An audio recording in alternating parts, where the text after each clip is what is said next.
बलदेव महादेव खजरा श्री आदिनाथ भगवान की। मूल नायक श्री पासनाथ भगवान की। शासन नायक श्री महावीर भगवान की। चारित्र चक्रवर्ती प्रथमाचार्य शांति सागर जी महाराज की।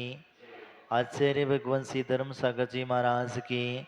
वाम गुरुदेवाचार्य श्रीभूल सागर जी महाराज की। द्वादशांग जिनवाणी माता की। परम पूज्य आचार्य गुरुदेव श्री भद्रबाहु सागर जी महाराज की, समस्त आचार्य संघ की।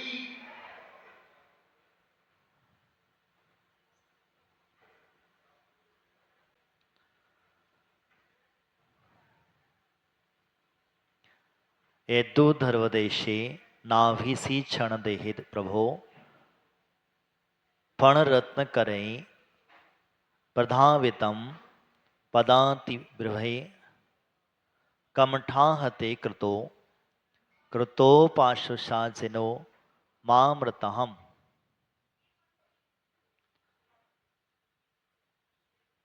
पार्श्वनाथ की भगवान की स्तुति करते हुए आचार्य पद्मानंद स्वामी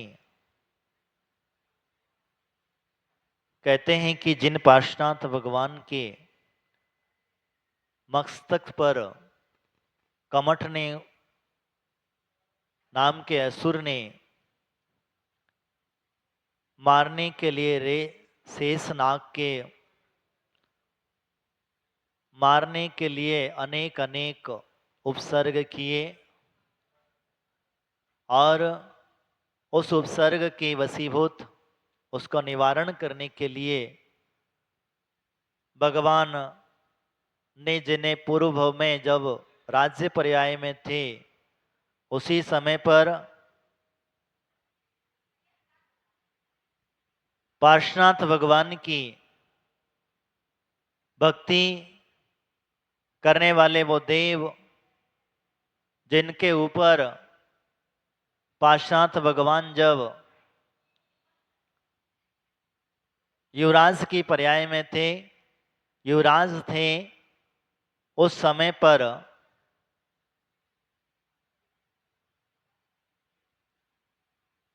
उनका ही नाना, ध्यान से समझना, उनके ही नाना के मामा कौन थे? पक्का पक्का याद है। नाना एक तपस्वी का रूप लेकर के तपस्या कर रहे थे। तपस्या करते करते पंच अग्नि तप कर रहे थे। संयोग वशात पार्श्वनाथ भगवान वन विहार के लिए निकले और निकलते समय वही नाना तपस्या में लीन थे, पंच अग्नि तप कर रहे थे। अग्नि में दो जीव मरणासन को थे, जिनके नाग नागिन का जोड़ा कहा जाता है। वो नाग नागिन का जोड़ा भगवान, क्योंकि ध्यान रखना भगवान जन्म से ही अवधि ज्ञानी हुआ करते हैं और उनके अवधि ज्ञान से उन्होंने जान लिया था कि इसमें नाग नागिन का जोड़ा चल रहा है। उन्होंने उस तपस्वी को समझाया, बहुत कुछ समझाने की कोशिश की, लेकिन नहीं समझ में आया। लास्ट में जब पार्श्वनाथ भगवान ने उस लकड़ी जो जल रही थी उसको चीर करके अलग किया तो उसमें से एक नाग नागिन का जोड़ा निकला। क्या निकला? वो नाग नागिन का जोड़ा मरणासन था और मरणासन अवस्था में ऐसा कहते हैं कि उन्होंने नमोकार मंत्र सुनाया। किसने? एक सोचने की बात है, जो प्रभु आचार्य उपाध्याय साधुओं के दर्शन तक नहीं करते, उनका जब केसलोच होता है, गुरु के रूप में स्वीकार करते हैं तो नमः सिद्धिभ्या बोल करके सिद्धों को ही अपना गुरु मानते हैं। तो नमोकार मंत्र में तो क्या हुआ? कभी कभी सोचने की बात है। क्या ये भक्ति के वशात लिखा गया? क्योंकि भगवान नमोकार मंत्र का जाप नहीं करते। क्यों नहीं करते? एक और समझना, क्योंकि भगवान बन चुके हैं अब वो, और वो मोक्ष जाने वाले हैं, तब भी तो अभिनय भी नहीं करते, ये और ध्यान रखना। वो उसका जाप भी नहीं करते तो अभिनय भी नहीं करते हैं। नहीं तो कभी कभी ऐसा भी हो जाता है कि हम लोग किन्हीं मुनिराज की या भगवान की भक्ति करते हैं, एक की करते हैं और एक का अभिनय कर देते हैं, तो ये भी गलत है। इसीलिए वहां पर वो नमोकार मंत्र सुनाया, ऐसा पुराणों के अंदर वर्णन है। लेकिन वास्तविकता समझा जाए, एक तरफ एक दृष्टि कहती है कि जब भगवान किसी मुनिराज को भी नमस्कार नहीं करते और मुनिराज का दिख जाए तो उन्हें वैराग्य की उत्पत्ति हो सकती है। इसीलिए एक छोटा सा उदाहरण आपको बता देता हूं। भगवान अजितनाथ स्वामी के समकालीन में, उस समय पर जब भगवान वन विहार गए थे, उस समय पर उन्हें एक मुनिराज के दर्शन हुए, अजितनाथ भगवान को। लेकिन उन्होंने दर्शन नहीं किए। उन्होंने अपने मंत्री को, अपने सेनापति को एक शब्द कहा, जाओ, महातपस्वी साधु अपनी तपस्या में लीन है, आप इनका दर्शन बंदन करें। क्या कहा? स्वयं नहीं किए, लेकिन दूसरे से प्रेरणा दी। ये ध्यान रखना। तो इसीलिए कहीं कभी कभी ये शंका किसी के मन में उठती है, तो भगवान पार्श्वनाथ स्वामी ने नमोकार मंत्र का जाप किया, तो उन्होंने कैसे किया? तो ध्यान रखना, ये नमोकार मंत्र अनादि निधन है। क्या है? अनादि निधन है। और इस नमोकार मंत्र में कौन से साधु गर्वित होते हैं, इस बात को भी समझना। इस नमोकार मंत्र के अंदर में जब आचार्य उपाध्याय साधुओं की व्यवस्था कही जाती है, तो जितने भी सम्यक दृष्टि हैं, मेरी बात को ध्यान से समझना, जितने भी सम्यक दृष्टि हैं, जितने भी मोक्षगामी जीव हैं, वो सारे के सारे गर्वित हो जाते हैं। तो उन्होंने जो मोक्ष नहीं जाने वाला उसका नाम स्मरण नहीं किया। उन्होंने किसी पर्सनल व्यक्ति के भक्ति भाव नहीं गए। जब नमो सिद्धाणम बोलना या नमोकार मंत्र बोलना है, तो नमोकार मंत्र का एक पद है, एक अक्षर है, एक शब्द है, ये है सारे के सारे नमोकार मंत्र का ही महत्व है। इसीलिए कभी कभी आपके मन में ऐसी शंका अगर उठी हो तो उसको थोड़ा सा दबा लेना। मैं आपसे जो चर्चा कर रहा था, भगवान पार्श्वनाथ स्वामी का, भगवान पार्श्वनाथ स्वामी जब उन नमोकार मंत्र को सुना करके नाग नागिन को सुनाते हैं, और नाग नागिन मर करके कौन होते? विचार करना। आप लोग रट्टे रट्टे थक गए नमोकार मंत्र। बच्चा जन्म होने के बाद उसे नमोकार मंत्र सुना दिया जाता है, लेकिन तुम लोग देव क्यों नहीं बन पा रहे हो अभी तक? हाँ,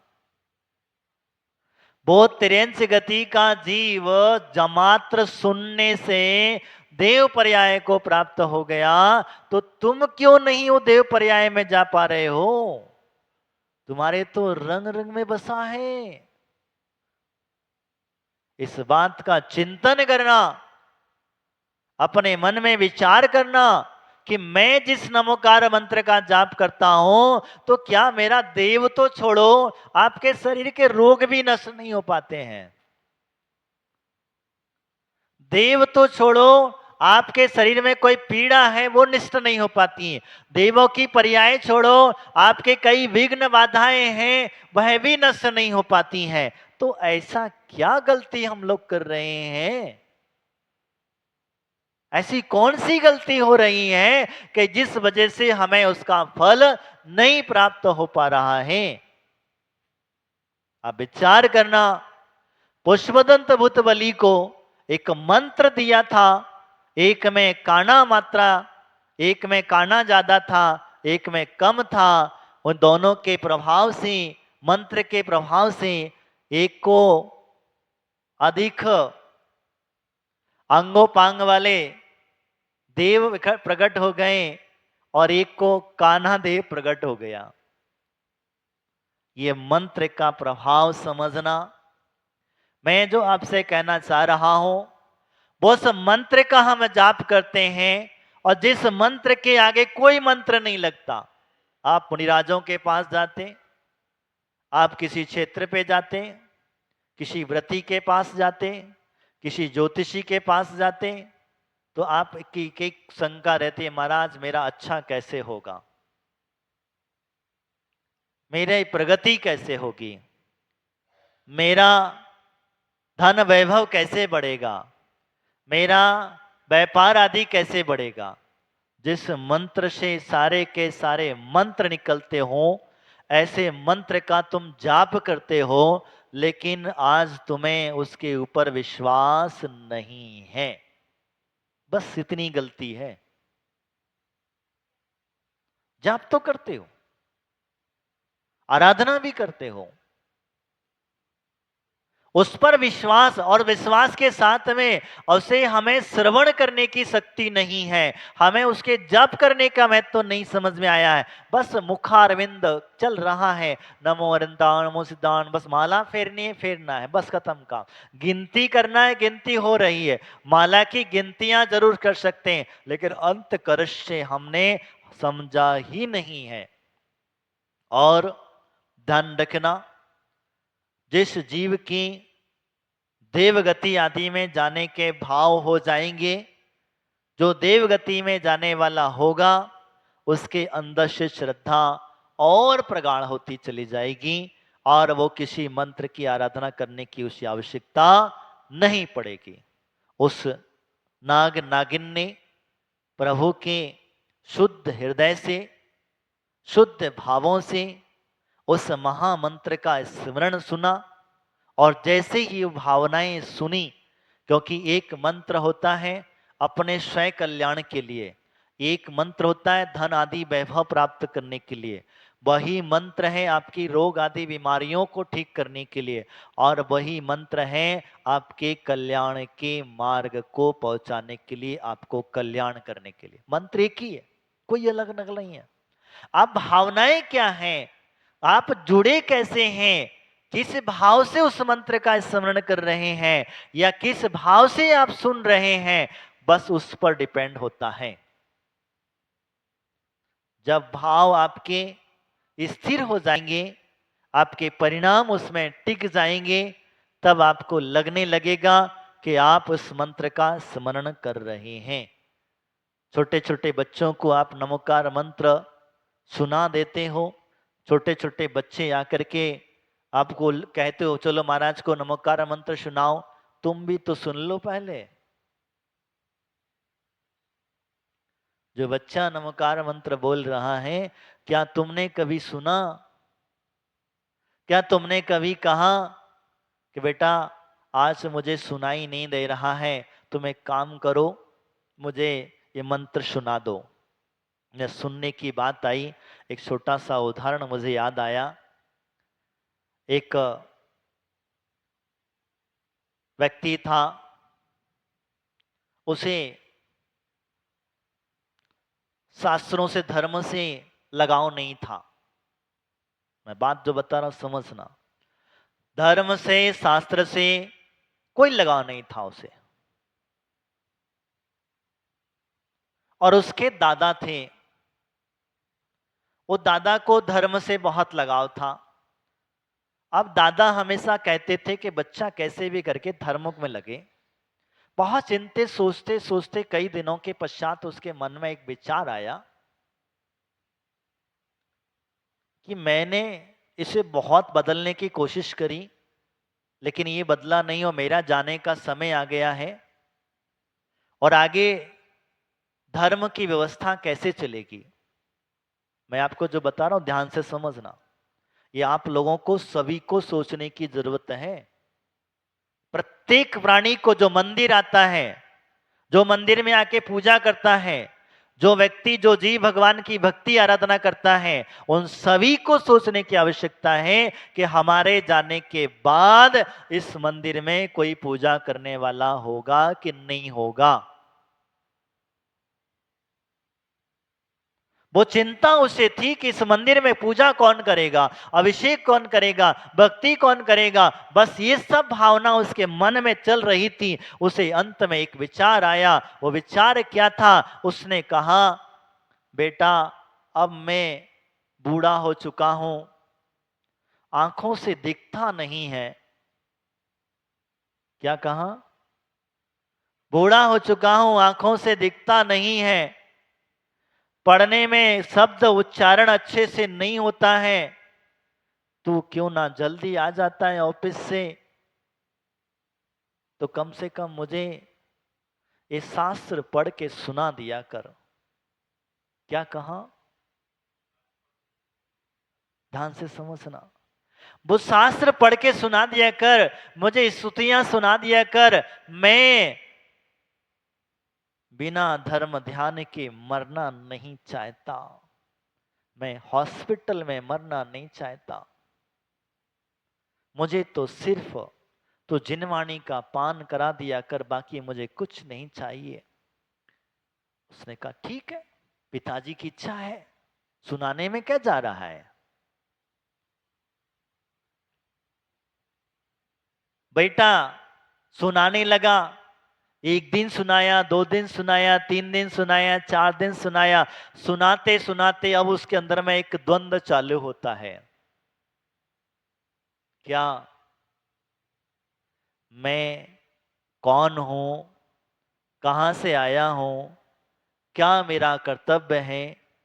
क्या मुझे करना चाहिए? क्यों? समझ में आया?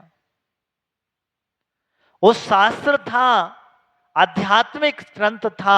इसीलिए वो सुनाते सुनाते 1 बार 2 बार 3 बार सुनाते समय जब उसे बार बार ये द्वंद्व चालू हुआ, 1 दिन हुआ, 2 दिन हुआ, 3 दिन हुआ, और ऐसे ऐसे शास्त्र को सुनाते सुनाते वो जो उसके दादा थे, पिताजी थे, वो जीव तो चल करके स्वर्ग की ओर आरोहण हो गया।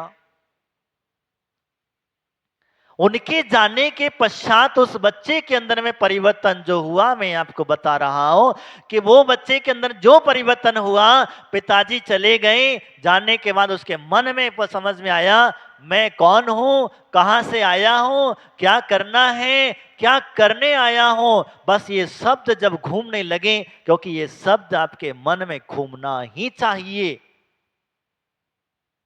आपका मनुष्य पर्याय में आना, जैन कुल में जन्म लेना, जिन धर्म प्राप्त करना, इस सब के पीछे रीजन क्या है, इसको समझना चाहिए। मात्र हम आए, पूजा करें, मंत्र बोले, अर्घ चढ़ाए, चावल चढ़ाए, चल करके चले गए, ये नहीं।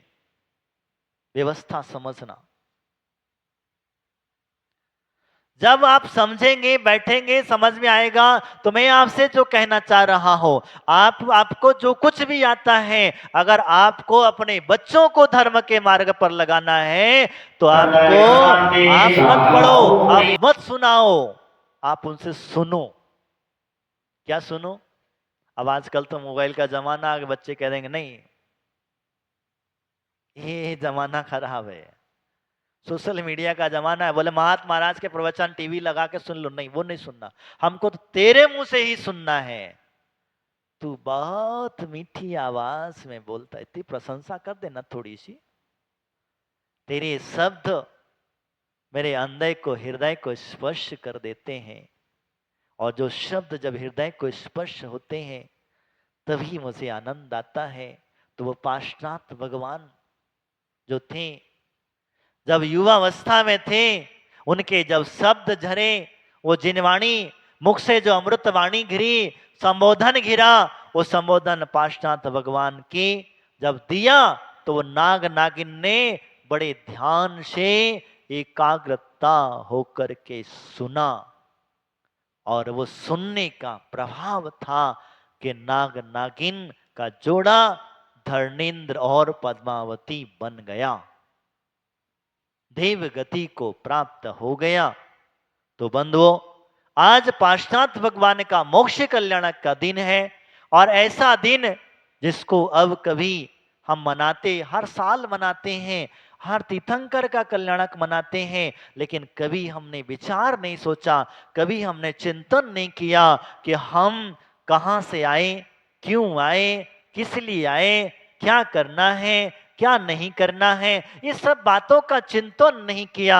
हमें अपने कल्पने बारे में नहीं सोचा, हमने अपने कल्याण के बारे में नहीं सोचा।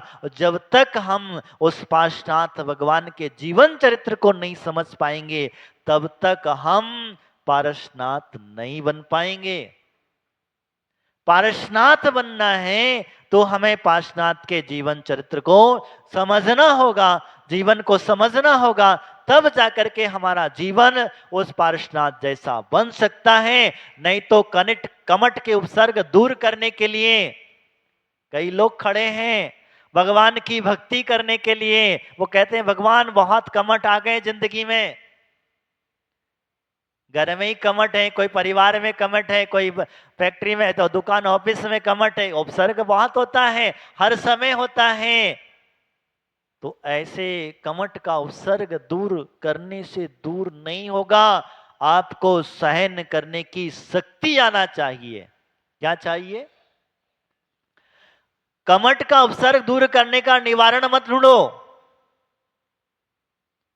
विघ्नों का निवारण ढूंढने की कोशिश मत करो। आप तो ये प्रार्थना करना कि हे भगवान, आज आपके मोक्ष कल्याणक के दिन पर मेरे मन में ये शक्ति प्राप्त हो कि जैसे कमट जैसे दुष्ट जीवात्माओं का उपसर्ग आपने बड़े समता के साथ, दृढ़ता के साथ सहन किया, वैसी ही शक्ति मुझे भी प्राप्त हो कि मेरे जीवन में जितने भी कमट आए हुए हैं, वह भी, उनका उपसर्ग भी सहन कर सकूं।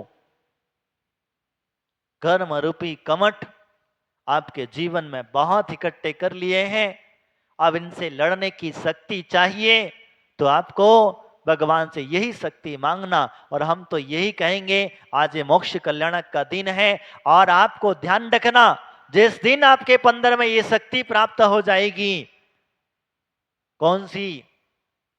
उपसर्ग को सहन करने की। उपसर्ग से सभी चीजें लगा लेना, आप ध्यान रखना। उपसर्ग सहन करने की जिस दिन तुम्हारे अंदर शक्ति प्राप्त हो जाएगी, तो कोई ना कोई धर्मेंद्र पद्मावती आकर के आपका उपसर्ग का निवारण अवश्य कर देंगे, अवश्य कर देंगे। शक्ति चाहिए, इसीलिए मैं आपसे कह रहा हूं।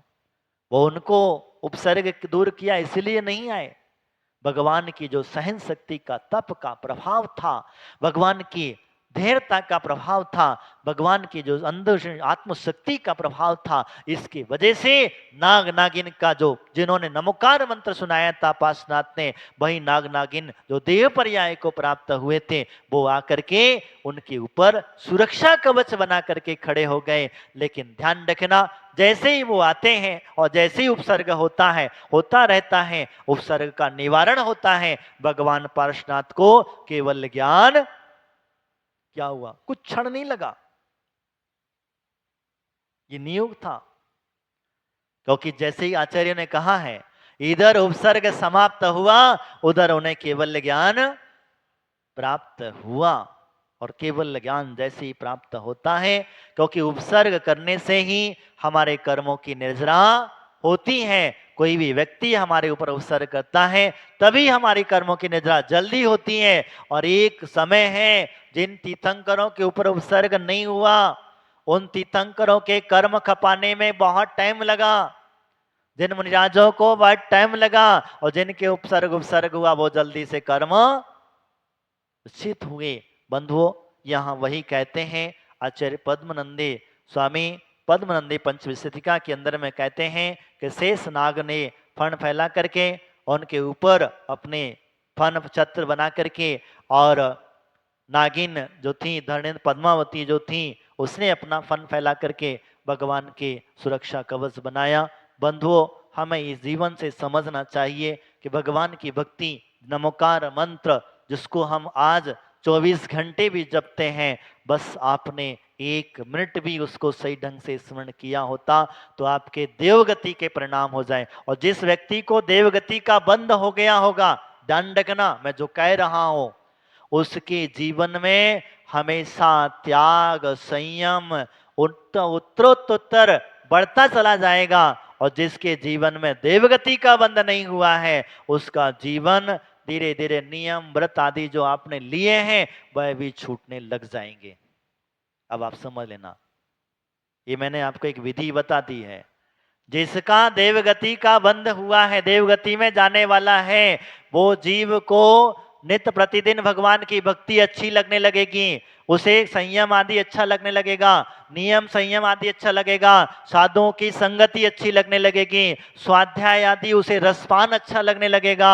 और जिस व्यक्ति को देवगति आदि का बंध नहीं हुआ है, नरक त्रिंच गति का हुआ है, जितने भी नियम पालन करते हो वो धीरे धीरे करके आपके छूटने लग जाएंगे। कई बार आप लोग हमारे पास आकर के स्पष्ट करते कहते महाराज इन्होंने बहुत जिंदगी भर धर्म किया, जिंदगी भर तक पूजा पाठ की, दान दिया, इतना सब कुछ किया, अंतिम समय में इनको भगवान के दर्शन भी दुर्लभ हो गए हैं। तो कहीं ना कहीं मैं अपने मुंह से नहीं कहूंगा, कहीं ना कहीं आपने धर्म करते समय कोई पाप कर्म का बंद कर लिया, आपकी दुर्गति का बंद कर लिया, इसी वजह से आपके धर्म ध्यान छूट रहा है, भगवान की भक्ति छूट रही है, दर्शन छूट रहा है। यही पाप का उदय समझ करके आपकी दुर्गति होना निश्चित है। ये भावना समझना, भगवान पार्श्वनाथ के चरणों में ये प्रार्थना करेंगे, आप लोग भी ये भावना भाई कि भगवान बस कुछ नहीं चाहिए हमसे, हम ये पूजा करे हैं, अभिषेक करे हैं, मोक्ष कल्याणक का निर्वाण लाड़ू चढ़ाएंगे, ये निर्वाण लाड़ू इसीलिए चढ़ा रहा हूं मैं तो कि हे प्रभु मुझे तो इन सारे उपसर्गों से सहन करने की शक्ति प्राप्त हो जाए। कब तक शक्ति मिलती रहे? जब तक मेरा निर्वाण प्राप्त न हो, मेरा मोक्ष न हो, तब तक ऐसे मेरे भाव बने रहे। मेरे जो शत्रु हैं, मेरे जो हित चाहने वाले हैं, वो भले कितना भी उपसर्ग करते रहें, बस मैं उनसे कुछ ना कहूं। यही भावना भाई, इन्हीं भावनाओं के साथ बोले परम पूज्य आचार्य गुरु विपुल सागर जी महाराज की